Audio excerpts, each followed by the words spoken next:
and I don't know what it is about us British, but we can play good bad guys.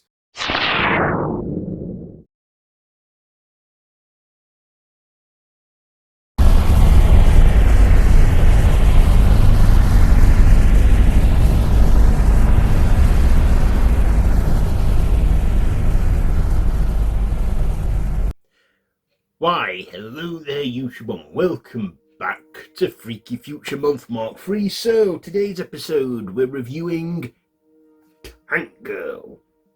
That is written by Teddy Sarafane and based on the comics by Alan Martin and Jamie Howlett, directed by Rachel Talalay, and it stars Laurie Petty, Ice-T, Naomi Watts, and Malcolm McDowell.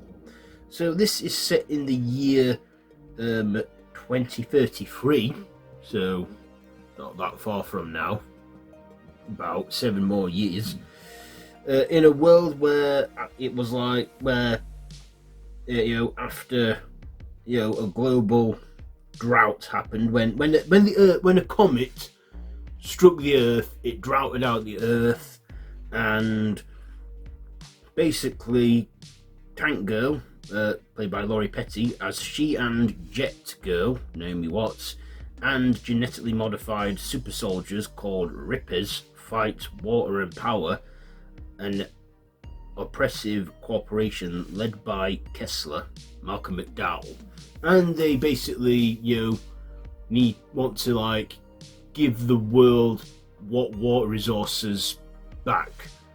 And we see some crazy animated segments in there which I think worked.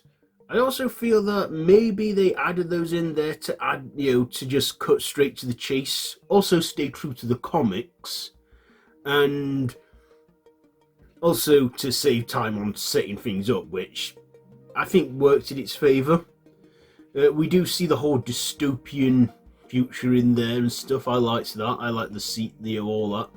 I like the Rippers. Looks a lot like kangaroos and kangaroo-like monsters, and they turned out to not be as monstrous as they thought, as they are friendly creatures, and help Tank and Jet Girl with their quest to stop Kessler, Malcolm McDowell's character, Kessler, and that's it. So Laurie Petty plays Rebecca, aka Tank Girl, and she looks wacky in this, quite crazy looking and a bit cyberpunky as well, which I like the look of her in this. People say, is she a one-hit wonder actress? Well, I don't recall any other movies she's been in. She's probably been in some more, but I've not seen them, or I might have seen them and not noticed her. I know she was a regular in Orange is the New Black, so she's been in that. She still acts and stuff. But yeah, I liked her character, Tank Girl. I was not fully familiar with the comics, but she was okay enough. Like I said, I did like the animated segments in there. Kind of, like I say, a bit steampunky as well, the movie. Malcolm McDowell, of course, he played the villain in it, and I don't know what it is about us British, but we can play good bad guys, and Malcolm McDowell delivers on that. He plays a villain, he gets some beating done on him, and then he's modified to an evil cyborg, and his head is holographic after that. We also get a whole music number in this where she sings "Let's Fall in Love" from a song from 1928, and that's quite a cheesy scene, quite tacky, but hey, this film's quite crazy and wacky already as it is, so I didn't mind that. Also, young Naomi Watts in this, or she was young at the time. In fact, I didn't even recognise her at first in this one, because she's wearing glasses and has darker hair. So, I didn't really notice her at first. But then I was like, oh yeah, that's who it is. Because it really got to me, bugging me, like, what has she been in, this young woman? And Ice-T, didn't recognise him because I'm thinking he played one of the rippers in it. Yeah. And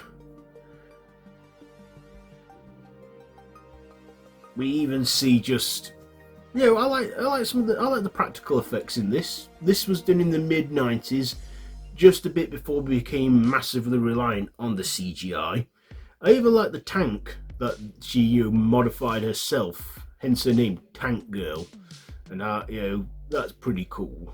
And at one point she wears a rocket bra, and yeah, whatever, But I feel this film has been a bit forgotten about.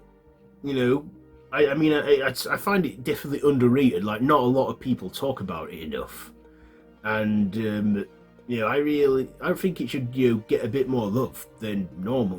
Because I do actually like this one.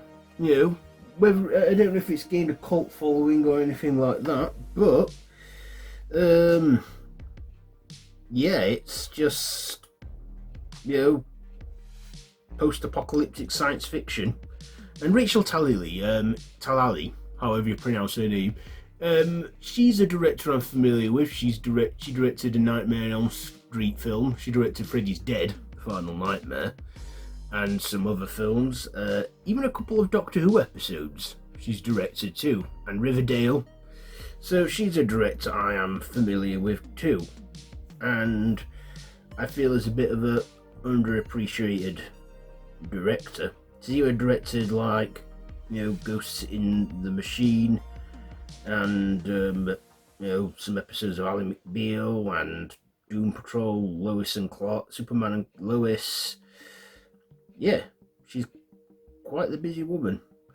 But Tank Girl, it's not a massively perfect film. It's about 104 minutes, not a long film, and if you like the dystopian stuff, you like the bit of the cyberpunkiness of it all, and the noir and that, let's say check it out. But up to now we're in 2026. This film's set in 2033, and there's no comets that's hit us yet that I know of. So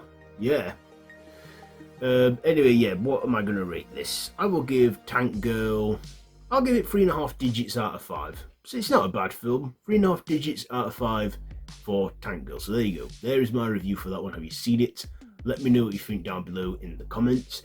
If you like this video, be sure to give a big thumbs up, share with your friends, and I'll be seeing you soon. You can watch all of this series so far on the channel. So until then, till next time, don't have nightmares.